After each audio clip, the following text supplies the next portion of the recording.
Você está no canal Eu Estudo a Lição com o pastor Samuel Camilo. Hoje é quarta-feira, dia 2 de novembro de 2022. E o tema que estudaremos dentro da nossa lição da Escola Sabatina será Ele morreu por nós. O texto que serve como base para o nosso estudo, João capítulo 1, verso 29, diz: Eis o Cordeiro de Deus que tira o pecado do mundo. Romanos 6, verso 23. Porque o salário do pecado é a morte, mas o dom gratuito de Deus é a vida eterna em Cristo Jesus, o nosso Senhor. Quando nós olhamos para a Bíblia, nós percebemos que o Senhor Jesus Cristo, quando veio aqui à Terra, nós já estudamos sobre isso durante essa semana, ele veio com um propósito específico, ele veio com um propósito de poder salvar a humanidade, ele veio com um propósito de resgatar a humanidade. Ele nasceu para poder morrer. É tanto que no capítulo 1, de João, como nós vimos aqui no texto de João,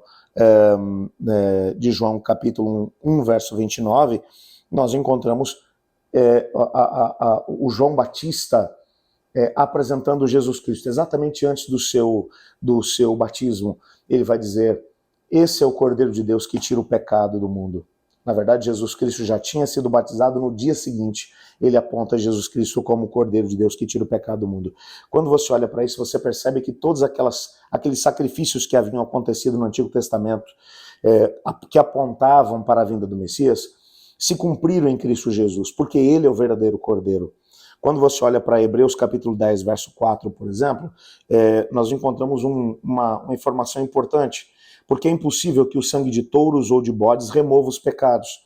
O que acontecia com cada sacrifício que acontecia no Antigo Testamento era como se, pela fé, o indivíduo que levava o sacrifício até o santuário, colocava a mão sobre o animal, confessava o seu pecado, simbolicamente o pecado vinha para o animal era imolado e o sangue era levado para dentro do santuário. Esse gesto era um gesto de fé, era um gesto que prefigurava, que apontava para o momento do retorno de Cristo Jesus aqui à Terra. Então, Hebreus capítulo 10, verso 4, vai nos mostrar exatamente isso. Esses sacrifícios, eles não ofereciam o perdão, mas uma promessa de perdão, apontando para a cruz do Calvário, apontando para o momento em que Cristo Jesus viria para poder perdoar os nossos pecados. Até porque 1 João capítulo 1, verso 9, diz assim: se confessarmos os nossos pecados, Ele quem? O Senhor Jesus, Ele é fiel e justo para nos perdoar os pecados e nos purificar de toda a injustiça. Pense, por exemplo, no Senhor Jesus Cristo, que é o Criador de tudo aquilo que existe no nosso universo. Como João capítulo 1, versos 1 a 3 mencionam, no princípio era o Verbo estava com Deus, o Verbo era Deus. Todas as coisas foram feitas por Ele, sem Ele nada que foi feito se fez. Pense no Verbo se tornando carne, habitando entre nós, que é o que o texto continua dizendo, mas o Verbo se fez carne, habitou entre nós, vimos a sua glória, a glória como do unigênito do Pai. Cristo, ele sendo unigênito, ele veio para morrer por nós. O João capítulo 3, verso 16 vai dizer isso. Porque Deus amou o mundo de tal maneira que deu o seu Filho unigênito para que todo aquele que nele crê não pereça, mas tenha a vida eterna. Nós nunca deveríamos esquecer do quanto custou para Cristo Jesus se oferecer voluntariamente em nosso lugar. Hebreus 9, verso 14 diz assim: muito mais o sangue de Cristo, que pelo Espírito Eterno a si mesmo se ofereceu sem mácula a Deus, purificará nossa consciência de obras mortas para que servamos a um Deus vivo.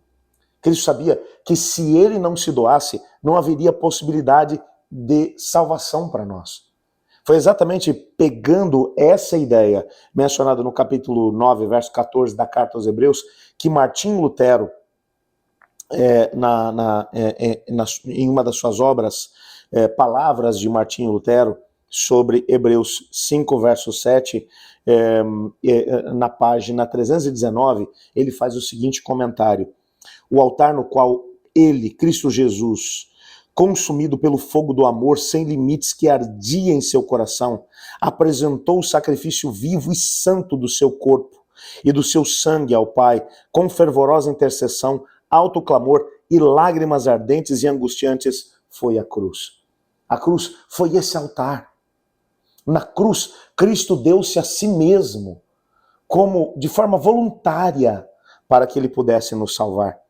Ellen White vai tomar posse dessa mesma ideia que vai ser mencionada em Hebreus 10:10, em Hebreus 10:12, porque Cristo morreu uma vez por todas, uma vez para sempre, por seu sacrifício. Nenhum outro sacrifício precisa ser feito para que nós possamos ser salvos.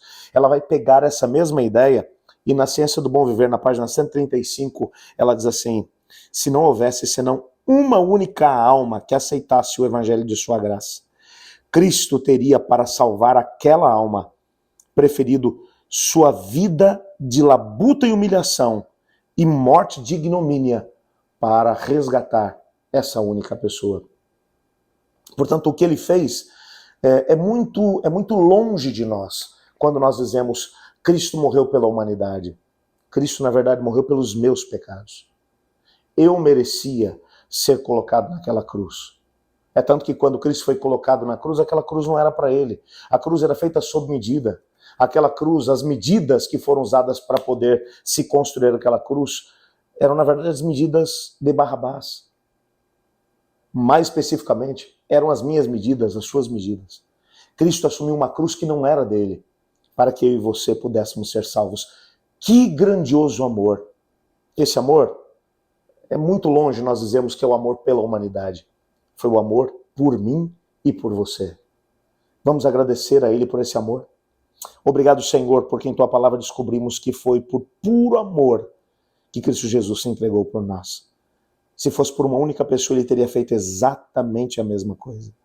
Muito obrigado por esse amor. E ajuda-nos a respondermos à altura do mesmo. Pois é em nome de Jesus que oramos. Amém. Eu estudo a lição. E você?